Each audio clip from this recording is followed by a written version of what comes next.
యోబు గ్రంథాన్ని చదివిన చాలామంది పాఠకులు యోబు జీవితంలోని కొన్ని సంఘటనలను కలవరపెట్టే వాటిగా భావిస్తారు. ఏ తప్పు చేయని మనిషి ఇలాంటి బాధను ఎందుకు అనుభవించాలి?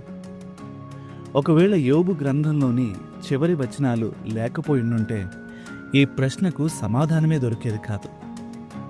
యోబు జీవితం అతని నీతికి సాక్ష్యంగా నిలుస్తుంది. అంతకంటే ఎక్కువగా దేవుని ఔన్నత్యానికి సాక్ష్యంగా నిలుస్తుంది. యోబు భయంకరమైన పరిస్థితులను భరించాడు. కానీ ఆ పరిస్థితులకు కలిగే ఫలితమేంటో దేవునికి మాత్రమే తెలుసు.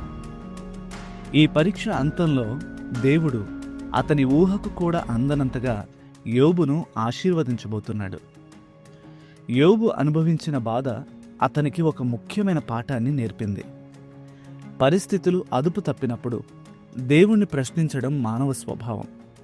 ఎందుకిలా జరుగుతుంది అని దేవుణ్ణి అడగడంలో తప్పేమీ లేదు. అలాగే తాను ఎందుకు వాటిని అనుమతించాల్సి వచ్చిందో అన్నదానికి సంజాయిషి ఇవ్వాల్సిన బాధ్యత దేవునికి కూడా లేదని గుర్తుంచుకోవాలి. దేవుడు పనిచేసే విధానాలు మరియు కారణాలు మానవ అవగాహనకు అతీతమైనవి.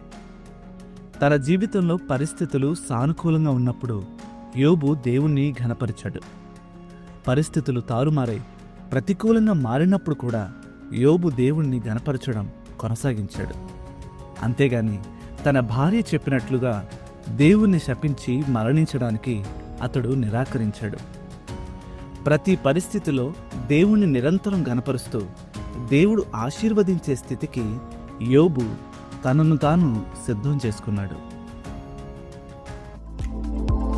బైబిల్ ఇన్ఫ్లుయెన్సర్స్ అనే సిరీస్ మీకు ఆశీర్వాదకరంగా ఉంటే మా ఈ ప్రయత్నానికి లైక్, షేర్ అండ్ సబ్స్క్రైబ్ చేసి మమ్మల్ని ప్రోత్సహించండి.